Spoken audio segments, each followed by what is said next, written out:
Oh wait, yeah, and I forgot. I'll have to tell you these stories off air, but all the fun death in the family stories. Oh, that's right. There's a few. They're There's pretty. a few. Like you'll laugh. You'll laugh. My family's weird. I do love the death in the family stories. I do. Only told one inappropriate joke at the funeral. So I guess Only it's one? okay. Only one. I thought I taught you better than that. It just kind of slipped out too. So You know. I felt kind of bad right when it happened. I was like, oh. It's not a funeral if you're not inappropriate. You know that. Well, I don't know. I've been at some sad funerals before. Always, yeah. I'll gush and cry. It doesn't even matter if I don't even know the person. I'll just still do that. And then, really? Yeah. Even if you don't know the person? I will. I bawled at my husband's grandmother's funeral. No, funeral. Okay. I didn't really know her. Of the time that I knew her, she had Alzheimer's. So she was like. Yeah, that's okay. That's going to make the funeral a little. Yeah, so I didn't really know her anyway. Yeah. Because every time I saw her, she was like, "Did you ride in on a horse?" Oh. I'm like, "Nah, man, in a car."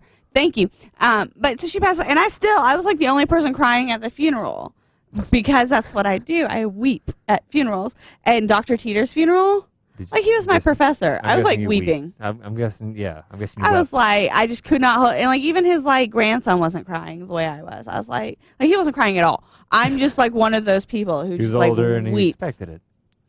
I did not. No, his grandson was like my age or younger, probably. I did not cry at this particular funeral. I just kind of. Yeah. It was kind of like being at X-Men Apocalypse. Really, it was just. It was like meh. Like some of it was kind of engaging, but some of it was kind of laughable. Really. I wish I had more popcorn. Yeah, it was just some. It was like, really, like this is like really. You're gonna tell that story? Really? Well, I hope people are honest about me when I die. Yeah, I actually I don't want you to come there and be like, Sheila was such a great person. She did so many great things. Like, don't lie to people. Be like, she got to the doorstep, never graduated from her master's. She was kind of nice at times, also kind of really mean. Just be honest about me. I think. Like, oh, she loved life. Like, no, her favorite thing was laying in bed and watching Netflix. Yeah. Like, just be blunt. Be honest. It's my story. I've written it this way. Don't change it when I'm dead. Yeah, I think my dad had a distant relative who died at one point, and he didn't go to the funeral, but he knew some woman who did, and apparently she didn't like him either. But she said, like, yeah, the preacher was saying all these good things, and like I went up to the casket just to make sure that we were talking about the same person. So, I don't. Do you want me to deliver the eulogy at your funeral? Go for it. I'll be honest. Like Go for Sheila has mercilessly made fun of me, but it's okay. But you have to say, but she still was one of my best friends. Because I've cleaned up human excrement. I've cleaned up human excrement, and Sheila has laughed in my face for that. Cried laughing in my face. But think of how much joy that gave me. Have you seen, speaking of which, have you seen, there's like things on Facebook where they're like, if you've done this, like put an X by it or whatever. And it's like this big questionnaire. And one of them is like, laugh so hard till you cried. And I just like, when I saw it, I literally started laughing again. Because remember last time I laughed so hard I cried was over that story. And so I was like, man, Lucas is brightened you're my rainbow. I'm the rainbow over your parking garage. Exactly. If I get to eulogize you, I will say that. He was the rainbow over my parking garage. over your rain-drenched parking garage. Even like, there were like rain clouds in the background. There was a little tiny puddle on top of the... It even looked sad. It was like, it's God's promise. Like, what? God didn't promise you much. He promised you a rainbow over a bleak urban landscape.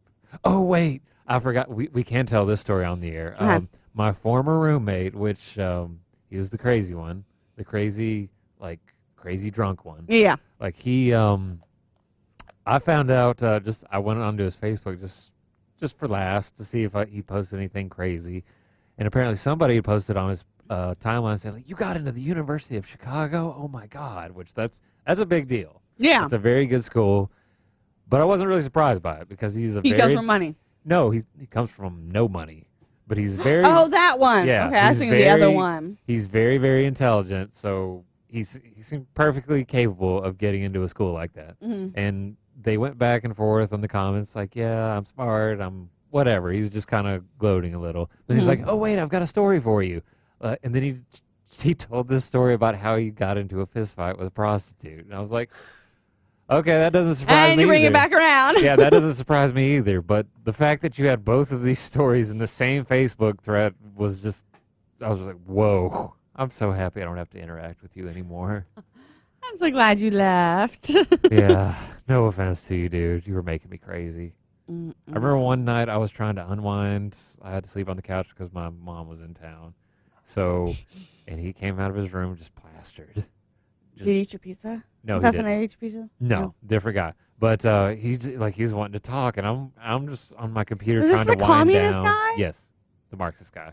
Okay, so the Marxist guy. So, it the Middle Eastern was No. the one that ate your pizza? Him and another guy who's like from Pigeon Forge, I think. Okay. But Trying to get out. They're all Yeah. kind of been crappy at some point. yes, So I'm they were trying to all get awful. like my crappy flow chart of your and they roommates. hit first me straight in my all head. at once. And they Yeah. hit me all at once. I was trying not to lose it that year. That was a hard year.